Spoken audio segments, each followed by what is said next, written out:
Hello, good afternoon and welcome to Hallam News. I'm Alex Morton. And I'm Amy Riddell. Today's top stories. Skiing is coming back to Sheffield as the council announced plans for an outdoor activity centre. A Sheffield cafe takes real junk food and turns it into delicious meals.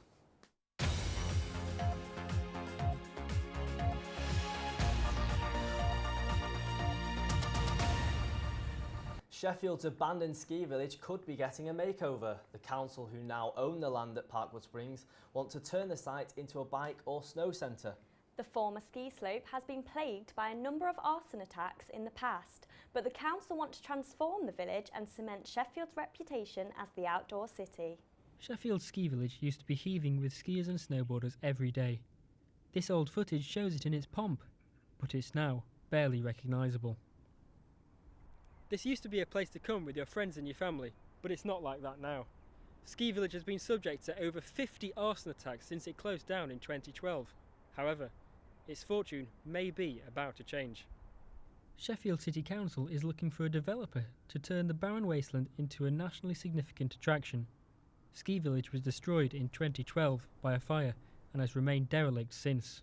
The 30-acre site could even be transformed back into a snow sports centre, a prospect many are excited to hear about.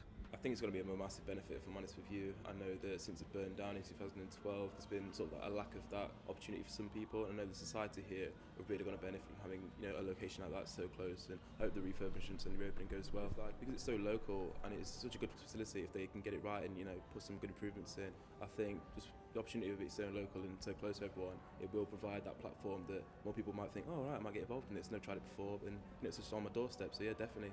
Opened in 1988, Ski Village nurtured Olympic talents such as James Woods and Katie Summerhays, something the council would like to have on a more regular basis. Councillor Lee Bramwell has said Sheffield still has an annual spend of £93 million on outdoor trips and equipment. We now have control of the site and have real confidence that Parkwood can once again be the jewel in the crown of the outdoor city. With the city's excitement about the possibility of redevelopment occurring, let's hope it doesn't go downhill from here. Chris College, Hallam News. Sheffield Central Library faces risk of closure as a Chinese company wants to turn the library into a 5-star hotel. Over 8,000 people have signed a petition to stop the plans, including Michael Palin. Lewis McMenamin reports. The Central Library has stood proudly in Sheffield city centre for just over 80 years. The rare Grade 1 listed building is a staple part of the city's heritage and is used by many. But that could be set to change with the council's latest plan. Let's say, for argument's sake, that the development company was allowed to develop this into a 5-star hotel. What would happen in a couple of years' time, say, if the hotel didn't work out? And is it really right that a city like Sheffield, with 2 major universities and a great academic reputation, should be seen to move away from this city centre iconic building to another building which by definition won't be right in the city centre? I mean, the council have assured us it will be in the heart of the city centre, whatever that means, but we would like to know more. Sheffield's libraries are becoming more and more expensive to upkeep. Many are now being run by volunteers in an effort to keep them open. The council says the cost of repairs and upkeep is becoming unaffordable. In a statement released yesterday by the council, they said they want to create a new central library service in the heart of the city. But that doesn't sit well with everyone. I just think it feels like a really, really cool part of what Sheffield City Centre. So I don't know what the plans are, what they would do differently, but it'd be hard to recreate something as lovely. No, it has to be stopped. I don't sign a lot of things, but I would sign for this. I've never been in, but I feel like a hotel would probably bring more money to Sheffield, and it might have a spa and a restaurant, and that's more fun than a library. I think it ought to stay as a library. Yeah. I think we're wasting our resources. Sheffield's very good at destroying things, the council. Very good. The people of Sheffield love their library, and clearly they won't be going quietly. The Sheffield Hallam Dance Jazz team, Sapphire, are experiencing the growing pressure as they prepare for the upcoming Future Cheer Championships. Universities from across the country will make their way to the Steel City this March to compete for the national dance title. Last year, Hallam took home the second place title, but this year they aim to come first by catching everyone's attention with a dance inspired by the empowerment of women. The council has made over £3 million in profit on parking last year. Government data analysed by the RAC Foundation shows that the council made £500,000 more than the previous year, making £13 million in total over 5 years. A spokesman for the Sheffield Council said the increased use of services and making it more cost efficient is a reason for the increase in surplus, not any changes to charges. One of Sheffield's favourite charity workers is close to completing an extraordinary challenge. 77-year-old John Birkhill, known as the man with the pram, has nearly done 1,000 races. His next one is a marathon on New Year's Day. He has raised almost £1 million for Macmillan Cancer Support so far.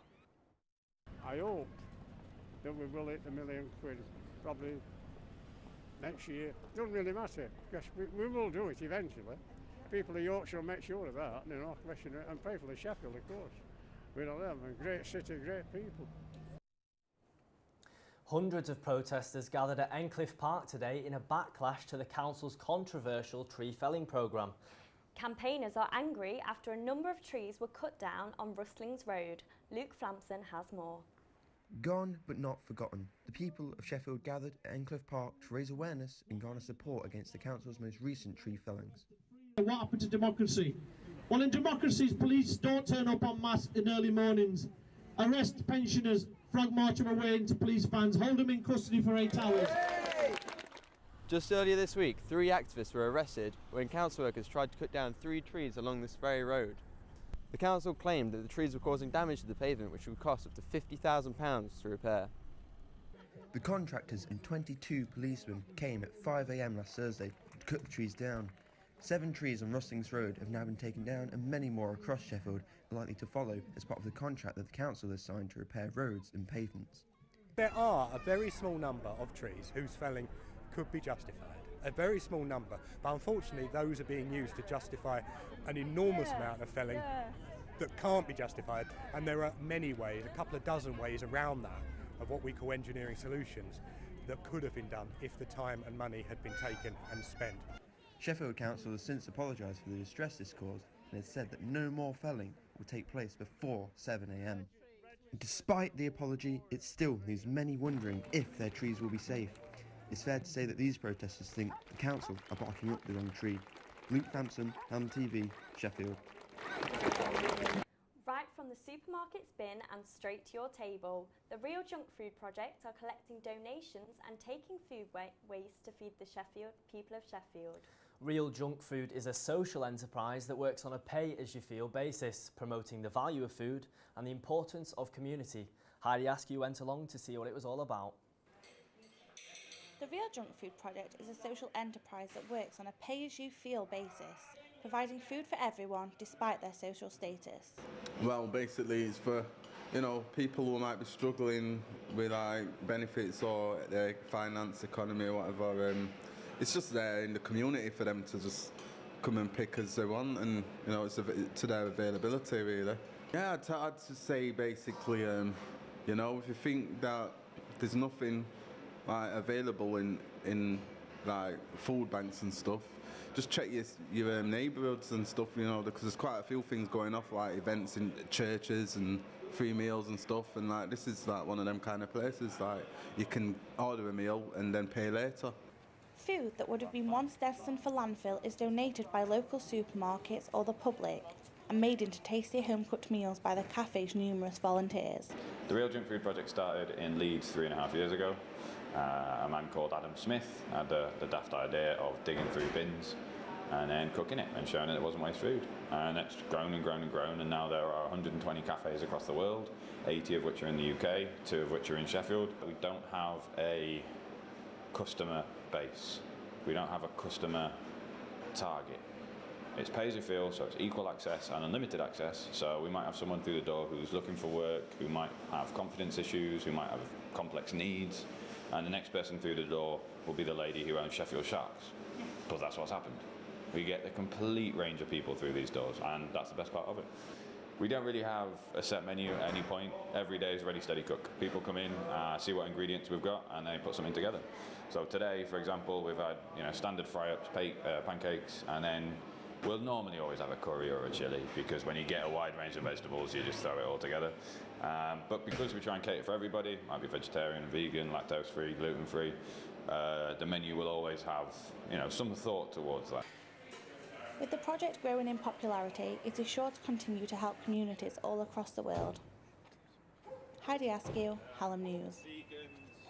Well, I think I'll have to pop down for a bite to eat and give it a go. Looks nice, doesn't it? Oh, let's go now to Haytham, who has our sports news. Thank you, Alex. I'm going to have to join you on that one, Amy. It looks really nice. Now, on to sport. And Sheffield United midfielder Harry Chapman has been ruled out for up to 4 months with an ankle injury. The Blades boss, Chris Wilder, confirmed the Middlesbrough loanee suffered a training ground injury last week, damaging ligaments when his ankle gave way under him. Chapman scored 4 goals in 11 appearances so far for United, including a hat-trick in the FA Cup win over Leyton Orient. The Blades host Swindon on Saturday. Basketball now, and Sheffield Sharks have completed the signing of 28-year-old Kellen Thornton. The American spent 1 season in the NBA Development League with Idaho Stampede before moving to Greek side Korovios last year. Sharks point guard Aaron Williams gave his opinion on his new teammate. From practicing with him, seems like he's got good basketball instincts, like he knows the game very well, and he's got like a really good touch around the basket, and he's got a pretty good jump shot for somebody his size.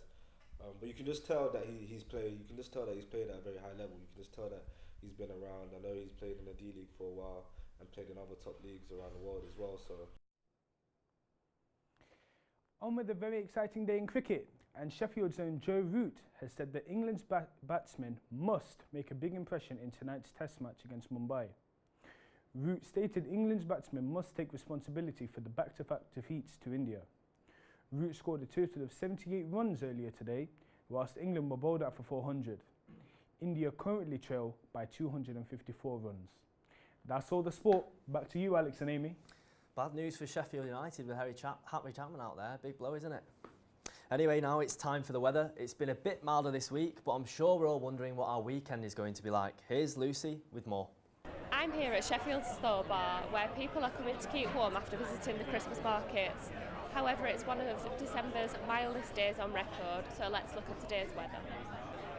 We've got highs in Sheffield of 14 degrees today, with lows of 11 degrees tonight.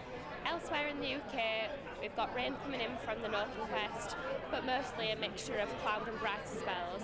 But on the whole, it's a mild day for everyone.